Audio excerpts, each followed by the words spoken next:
Genya, Muichiro, Sanemi, and Gyomei versus Upper Moon 1, Kokushibo, which is the most intense fight in Demon Slayer world.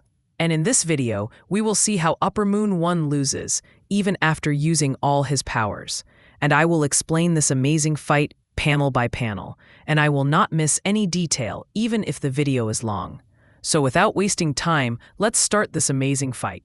So in the last part, we saw that due to Gyu and Tanjiro's Akaza fight, the situation has become very bad. And that's why they were worried about how to defeat the rest of the Upper Moons, when Upper Moon 3 hit them at 12 o'clock. But then Messenger Crow comes and tells them that Shinobu, Kanao, and Inosuke have defeated Upper Moon 2 Doma, which gives Tanjiro and Gyu peace. And it starts at this point, Obanai Mitsuri versus Upper Moon 4. In the beginning of the fight, Mitsuri finds Nakime, who is manipulating the entire Infinity Castle and increasing the difficulty for all Demon Slayers. As soon as Obanai sees Nakime, he understands that this is Upper Moon 4 and says that Tokito defeated Upper Moon 4. So this means that Nakima is just a replacement. Mitsuri was thinking that Shinobu sacrificed her life while she is even smaller than her. So killing Upper Moon 4 is now her responsibility. And she jumps on Nakima to give her best. And with her love breathing, she attacks Nakima, but Nakima, who can manipulate the entire Infinity Castle, she builds a wall in front of Mitsuri, from which Mitsuri can't attack. And she gets insulted in front of Obanai, which made her very embarrassed. Then Obanai saves her from falling and tells Mitsuri that you need to pay attention. Now, we don't know what our opponent can do, so look carefully and try to stay calm. On which Mitsuri feels very ashamed that how can she do such childish work. Then the door on which they were standing opens, but they are also happy secrets, so they are saved very easily. But Naki was manipulating Infinity Castle to trouble them again and again. But Mitsuri deflects every attack of Naki because of her flexibility and her speed. But then the floor on which Mitsuri was standing, that floor quickly takes Mitsuri towards the ceiling. And only when Mitsuri was about to hit the roof, she could escape with great difficulty. And Mitsuri understands that Nakime can manipulate the Infinity Castle as she wants. And after understanding this, Mitsuri again attacks Nakime. And when Mitsuri attacks Nakime again, Nakime opens a window through which Mitsuri falls down.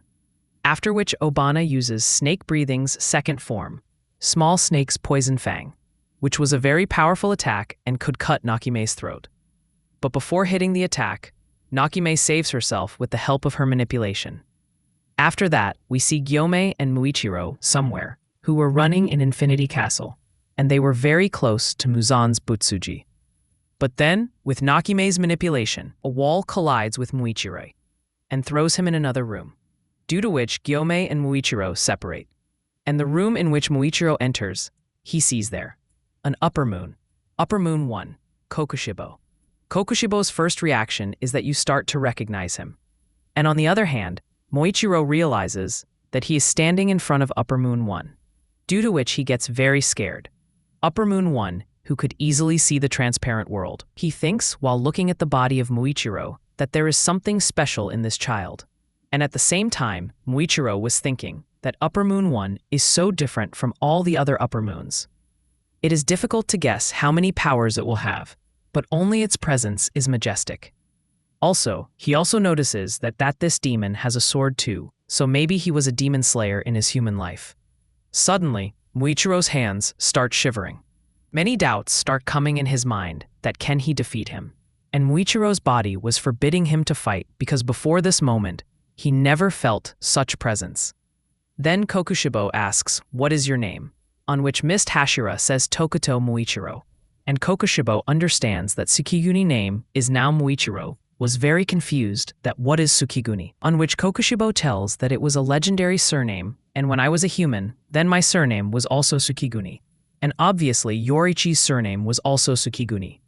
After which Kokushibo reveals a big one, that Tokito Muichiro is his descendant. Before becoming a demon, the family of Kokushibo was born in the same family. And after hearing this, obviously, Muichiro is shocked. First of all, Muichiro does not believe that he is a descendant of Upper Moon 1. And many questions start coming in his mind related to this. But he calms himself down, because at this time, it doesn't matter whose descendant he is. Now Upper Moon 1 is his opponent.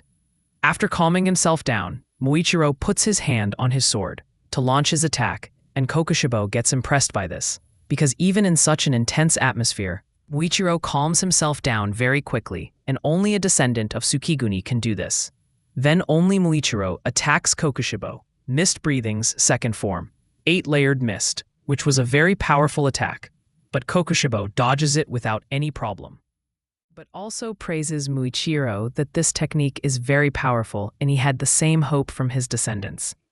Then Muichiro launches Mist Breathing 5th form, Sea of Clouded Mist, which was again a very smooth attack. The Kokushibo also dodges it effortlessly.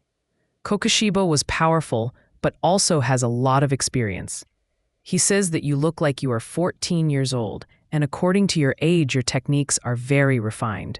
Also, he is very strong mentally. Kokushibo says that my blood is still alive in you. In response, Muichiro unlocks his Demon Slayer mark and says that even though I am your descendant, but after so many years, I don't even have a drop of your blood. And Kokushibo was also surprised to see that after so many years, finally someone has unlocked Demon Slayer mark. Then Muichiro, in his 7th form of Mist Breathing, he uses haze, and this attack was as smooth and fast as Kokushibo expected. But of course, that attack doesn't hit Kokushibo. But at this point, Kokushibo stops playing and takes out his sword for the first time, cutting Muichiro's hand and separating him.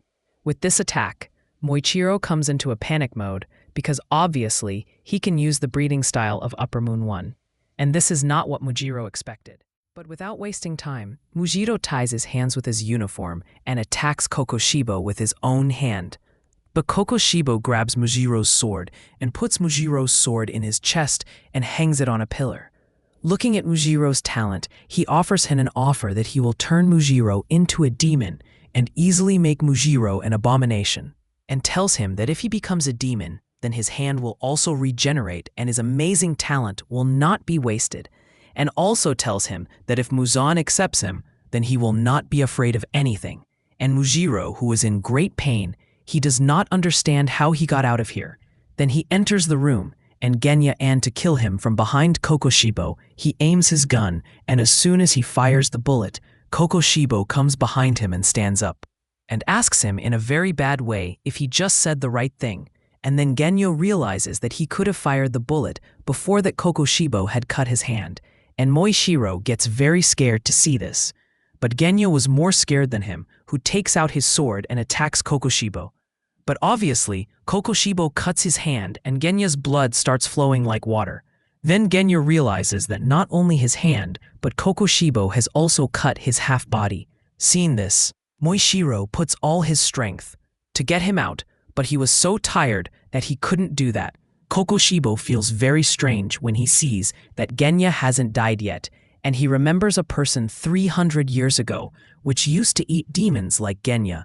But when Kokushibo cut him in the middle, he died, and because Genya still didn't die, he might have to cut his throat. Because he can't let fake demons like Genya roam in the market, Kokushibo takes out his sword and was about to cut Genya's throat when Wind Hashira Sanemi comes there and forces Kokushibo to back off from his wind-breathing, 4th form rising dust storm. Sanemi tells Kokushibo that he will separate the head of Upper Moon 1 from the earth, after which he tells his younger brother Genya that I have never seen a full brother from you, just so that you can survive.